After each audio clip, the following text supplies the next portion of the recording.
Hafiz Al-Quran ditinjau dari perspektif kecerdasan intelektual. Karena saya dasarnya adalah dari bagian neurologi, dari ilmu penyakit saraf, saya akan meninjau bagaimana proses di otak seorang tahfiz dalam rangka penghafalan ayat suci Al-Quran. Sedikit saya komentari ya, istilah hafiz itu sebetulnya ada penghafal, dan itu hanya untuk Al-Quran, tidak ada hafiz untuk kitab suci lainnya. Jadi kalau kita lihat, hafiz itu hanya untuk penghafal Al-Quran. Lalu apa itu kecerdasan intelektual? Kecerdasan intelektual adalah suatu sifat di mana seseorang itu mampu melakukan nalar, mampu menerima semua impuls yang nantinya akan diberikan reaksi yang sesuai dengan ilmu pengetahuan. Lalu tentu timbul pertanyaan, apa hubungannya seorang hafiz dengan kecerdasan? Nah, bagi saya seorang neurolog bertemu dengan tahfiz yang bisa hafal lebih dari 10 juz, itu luar biasa prosesnya di otak, itu luar biasa ya.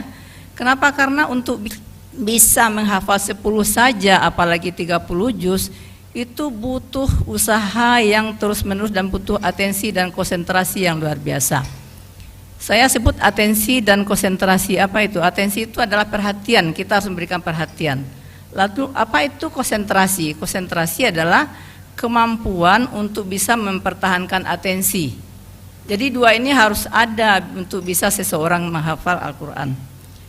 Ada 3 proses sebetulnya yang terjadi pada saat kita menyimpan memori. Yang pertama adalah kita menerima impuls. Jadi saat seorang tahfiz atau tahfizah itu membaca Al-Quran ya, jadi matanya, pendengarannya, dan mulutnya yang mengucapkan lafaz Al-Quran itu memberikan impuls yang kita sebut dengan impuls sensorik. Impuls sensori ini akan masuk ke tempat penyimpanan di otak, ya, yaitu daerah hipokampus namanya. Itu baru masuk sebagai short term memory, memori jangka pendek.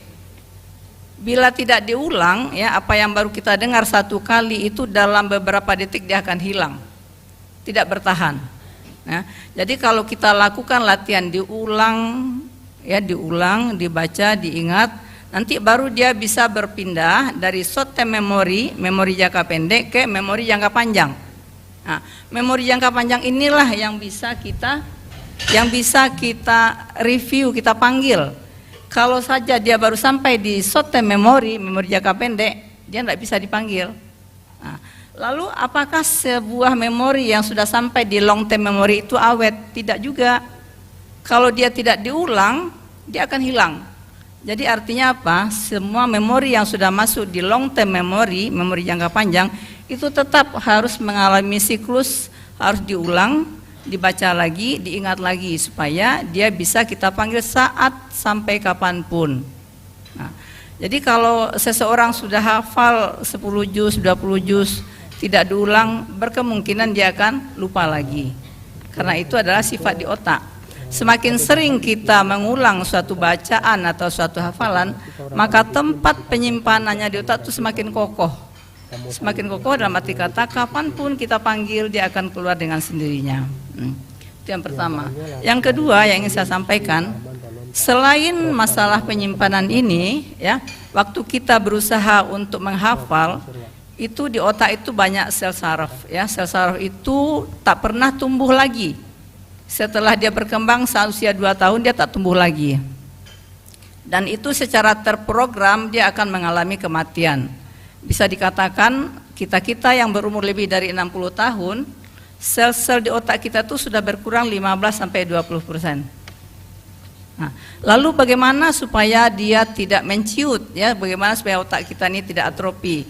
Yang bisa kita upayakan adalah kita harus berusaha merangsang sambungan di antara sel-sel saraf.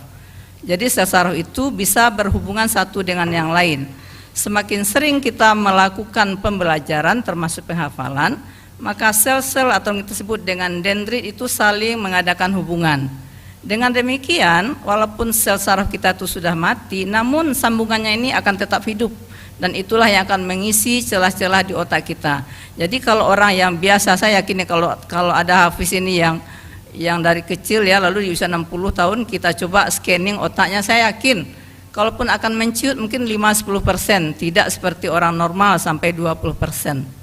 Ya, jadi kalau kita melihat scanning otak orang 60 tahun dengan umur 30 itu jauh beda, ya. Otak orang 60 tahun itu sudah mengecil, sudah atrofi. Jadi ini hipokampus ini tempat yang sangat kecil, ini warna biru, saya tidak punya pointer ya. Sangat kecil, di situ tempat penyimpanan. Namun dalam proses penyimpanan dibutuhkan bagian-bagian otak lain. Jadi tidak bisa kita tuduh oh satu bagian kiri saja, bagian kanan saja, tidak. Semuanya berhubungan secara sinergis supaya dia bisa disimpan. Slide berikutnya mungkin saya bisa slide ya. Yang penting saat terjadi hubungan antara dendrit tadi itu akan terjadi hubungan antara sinaps. Ya.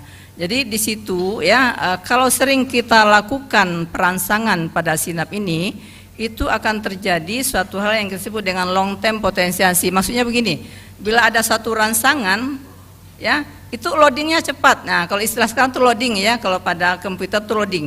Jadi kalau kita sering melakukan hafalan ya itu akan terjadi hubungan berbagai macam sinap. Itu ibarat bila ada satu masuk rangsangan itu loadingnya cepat, luar biasa, itu melibatkan banyak sel dan banyak tempat. Itu bedanya dengan mereka yang tidak biasa mengasah pengetahuannya.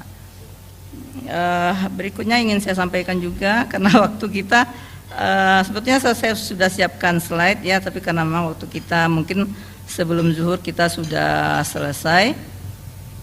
Saya menyiapkan gambar-gambar ya bagaimana sinap itu merangsang bagian-bagian otak ya, dia menimbulkan berbagai macam neurotransmitter yang dibutuhkan dalam memori, lalu dia juga merangsang. Ini contohnya ya. Ini kalau kita yang sebelah kiri, gambar sebelah kiri itu adalah kalau di awal ya, tapi begitu sering-sering dirangsang kondisinya seperti di kanan itu, sedikit ada rangsang dia langsung menyebar luar biasa. Itu yang disebut dengan tadi saya bilang loadingnya cepat ya. Jadi selain tadi menyebabkan sinap yang bertambah, dia juga merangsang sel-sel atau neurotransmitter dan faktor-faktor pertumbuhan di otak. Pernah kita meneliti ya pada mereka yang olahraga saja ya, olahraga itu ternyata zat pertumbuhan di otak yang disebut dengan BDNF, Brain Derived Neurotrophic Factor, itu lebih tinggi dibandingkan mereka yang tidak olahraga saja ya. Saya kebetulan memang belum pernah nih pada Hafiz, kalau ada yang bersedia saya mau melakukan penelitian ini. Kalau ada yang bersedia sebagai sampel, saya akan mau mengambil darah ya, darah anak-anak yang tahfiz dan tidak, kita bandingkan nanti beda dari BDNF-nya nih. Zat pertumbuhan yang ada di otak itu bisa terlihat. Insya Allah kalau diizinkan dan ada waktu saya berminat. Kalau boleh ya Pak Ihsan ya. Lalu saya ingin menyimpulkan bahwa proses menjadi hafiz ini menimbulkan yang pertama meningkatkan neuroplastisitas. Jadi yang tadi saya sebutkan hubungan antara dendrit itu disebut dengan plastisitas. Jadi meningkatkan neuroplastisitas. Lalu meningkatkan neurotransmitter dan reseptor di sinaps. Lalu berikutnya meningkatkan long term potensiasi tadi ya, yang saya sebut dengan proses loadingnya akan dipercepat. Dan yang terakhir, kecerdasan intelektual tentu akan meningkat ya, karena otak itu kalau tidak diasah dia juga tidak akan cerdas. Demikian saja yang bisa saya sampaikan, semoga bermanfaat. Wabillahi taufiq wal hidayah. Wassalamualaikum warahmatullahi wabarakatuh.